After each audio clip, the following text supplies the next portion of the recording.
Hello friends, नमस्कार। आज हम लेकर आए हैं भारतीय संविधान के महत्वपूर्ण प्रश्नों को जो आपके एग्जाम के लिए इम्पोर्टेंट हैं। तो आप वीडियो को ध्यान से देखिएगा। आज का पहला प्रश्न है कि मूल कर्तव्य कहाँ से लिया गया है। आंसर है ऑप्शन डी, सोवियत संघ के संविधान से। मूल कर्तव्य सोवियत संघ के संविधान से लिया गया है। अब हम यहाँ पे मूल कर्तव्य से रिलेटेड कुछ ऐसे पॉइंट को डिस्कस करने वाले हैं जो आपके एग्जाम के लिए इम्पोर्टेंट हैं। जैसे आपसे एग्जाम में प्रश्न पूछा जाएगा कि मूल कर्तव्य भारतीय संविधान के किस भाग में है। आंसर है भाग 4 के ए में। मूल कर्तव्य भारतीय संविधान के भाग 4 के ए में रखा गया है।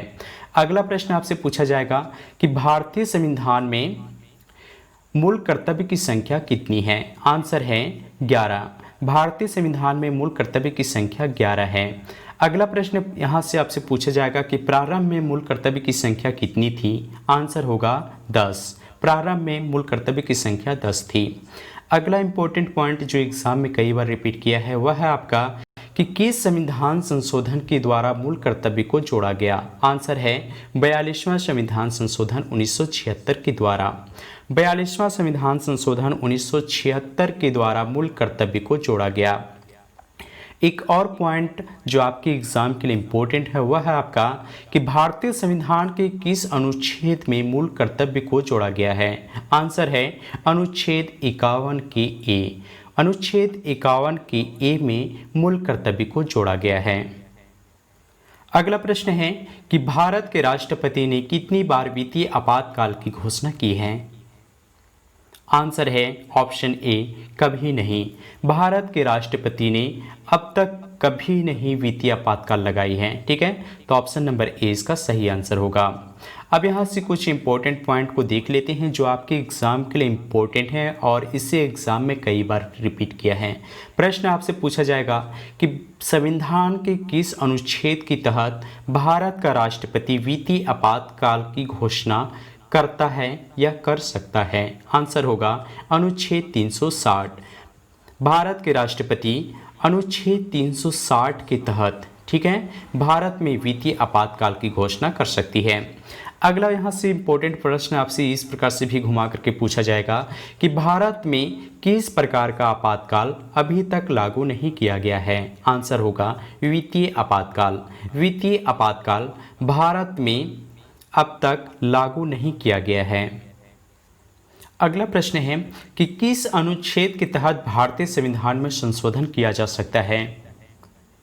आंसर है ऑप्शन ए, अनुच्छेद 368 के तहत। अनुच्छेद 368 के तहत भारतीय संविधान में संशोधन किया जा सकता है। अब हम यहाँ पे संविधान संशोधन से कुछ महत्वपूर्ण प्रश्नों को देख लेते हैं या निचोड़ करके लाए हैं जो आपके एग्जाम में प्रश्न पूछे जाते हैं। प्रश्न आपसे पूछा जाएगा कि संविधान में संशोधन करने की प्रक्रिया कहाँ से शुरू की जा सकती है। आंसर होगा संसद के किसी भी सदन के अधिनियम द्वारा। संसद के किसी भी सदन के अधिनियम के द्वारा संविधान में संशोधन करने की प्रक्रिया शुरू की जा सकती है। अगला प्रश्न आपसे पूछा जाएगा जो आपके एग्जाम के लिए इम्पोर्टेंट है कि भारत में प्रथम संविधान संशोधन किस वर्ष हुआ था। आंसर है 1951 ईस्वी को। भारत में प्रथम संविधान संशोधन 1951 ईस्वी को हुआ।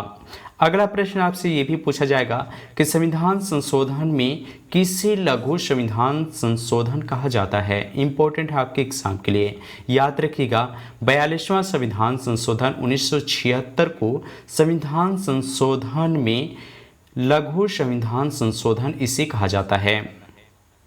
अगला प्रश्न है कि राष्ट्रपति द्वारा वित्त आयोग का गठन कितने साल के बाद किया जाता है। आंसर है ऑप्शन बी, 5 वर्ष। राष्ट्रपति के द्वारा वित्त आयोग का गठन 5 वर्ष के बाद किया जाता है। अब यहाँ से कुछ रिलेटेड पॉइंट को देख लेते हैं जो आपके एग्जाम के लिए इम्पोर्टेंट हैं। जैसे वित्त आयोग का गठन कौन करता है। आंसर है राष्ट्रपति। वित्त आयोग का गठन राष्ट्रपति करता है। अगला प्रश्न आपसे पूछा जाएगा कि प्रथम वित्त आयोग का गठन कब किया गया। इम्पोर्टेंट है आपके एग्जाम के लिए, याद रखिएगा। प्रथम वित्त आयोग का गठन 1951 ईस्वी को किया गया है। अगला इंपॉर्टेंट प्रश्न आपके लिए है कि प्रथम वित्त आयोग के अध्यक्ष कौन थे। आंसर है के.सी. नियोगी। के.सी. नियोगी प्रथम वित्त आयोग के अध्यक्ष थे। अगला प्रश्न है कि 15वें वित्त आयोग के अध्यक्ष कौन हैं। आंसर है एन.के. सिंह। एन.के. सिंह 15वें वित्त आयोग के अध्यक्ष हैं। यहाँ से एक और इम्पोर्टेंट प्रश्न आपसे ये भी पूछा जाएगा कि 15वें वित्त आयोग का कार्यकाल कब तक है। आंसर है 2020 से लेकर 2025 तक। 15वें वित्त आयोग का कार्यकाल 2020 से लेकर 2025 तक है। अगला प्रश्न है कि विधान परिषद में कितने सदस्यों को राज्यपाल द्वारा मनोनीत किया जाता है। आंसर है ऑप्शन सी, विधान परिषद की कुल सदस्य संख्या 1/6 भाग।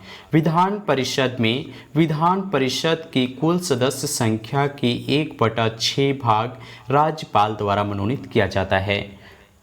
अब यहाँ से कुछ इंपॉर्टेंट पॉइंट को भी देख लेते हैं जो आपके एग्जाम के लिए इंपॉर्टेंट हैं। जैसे यहाँ से आपसे प्रश्न ये भी पूछा जाएगा कि विधान परिषद एक अस्थायी सदन है, ये आपको पता होना चाहिए, ठीक है। तो यहाँ से प्रश्न किस प्रकार से घुमा करके पूछा जाएगा, सुनिएगा कि विधान परिषद में कुल सदस्यों के 1/6 सदस्य राज्यपाल के द्वारा मनोनीत किए जाते हैं, ठीक है। वह कौन कौन होते हैं, यानी किस क्षेत्र से जुड़े होते हैं। आंसर होगा साहित्य, कला, सहकारी आंदोलन और सामाजिक क्षेत्र से चुने जाते हैं। अब यहाँ से अगला पॉइंट ये भी पूछा जाएगा कि विधान परिषद की सदस्यता प्राप्त करने के लिए न्यूनतम आयु सीमा क्या है। इम्पोर्टेंट है आपके एग्जाम के लिए, याद रखिएगा। आंसर है 30 वर्ष। विधान परिषद की सदस्यता प्राप्त करने के लिए न्यूनतम आयु सीमा 30 वर्ष निर्धारित किया गया है। अगला प्रश्न यहाँ से ये भी पूछा जाएगा कि विधान परिषद की अधिकतम संख्या कितनी हो सकती है। आंसर है विधानसभा का 1/3 सदस्य। विधान परिषद की अधिकतम संख्या विधानसभा के 1/3 सदस्य होते हैं। यहाँ से एक और इम्पोर्टेंट पॉइंट एग्जाम में पूछे जाते हैं कि किस अनुच्छेद के तहत विधान परिषद का गठन या उसे समाप्त किया जाता है। इम्पोर्टेंट है आपके एग्जाम के लिए, याद रखिएगा कि अनुच्छेद 169, ठीक है, अनुच्छेद 169 के तहत विधान परिषद का गठन या फिर उसे समाप्त किया जाता है। अगला प्रश्न है कि भारत का मूल संविधान कहाँ संरक्षित है। आंसर है ऑप्शन सी, संसद भवन में। भारत का मूल संविधान ये संसद भवन में संरक्षित है। अब यहाँ से कुछ इंपॉर्टेंट पॉइंट को भी देख लेते हैं जो इंपॉर्टेंट है और एग्जाम में कई बार रिपीट भी किया है। जैसे भारत का मूल संविधान कहाँ से प्रकाशित हुआ था। इम्पोर्टेंट है आपके एग्जाम के लिए। आंसर है देहरादून। भारत का मूल संविधान देहरादून से प्रकाशित हुआ था। अगला पॉइंट है आपका कि भारत का मूल संविधान कितने शब्दों से बना है। आंसर है 80,000 शब्दों से। भारत का संविधान 80,000 शब्दों से बना हुआ है। अगला इम्पोर्टेंट प्रश्न है आपके लिए कि संविधान दिवस कब मनाया जाता है। इम्पोर्टेंट है, इस एग्जाम में हमेशा रिपीट करता है, तो याद रखिएगा कि संविधान दिवस ये 26 नवंबर को मनाया जाता है। अगला प्रश्न है कि भारत का संविधान कैसा है। आंसर है ऑप्शन बी, अर्धसंघात्मक। भारत का संविधान अर्धसंघात्मक है। अब यहाँ से कुछ इंपॉर्टेंट पॉइंट को देख लेते हैं जो इंपॉर्टेंट है आपके एग्जाम के लिए और जहाँ से एग्जाम में प्रश्न पूछे जाते हैं।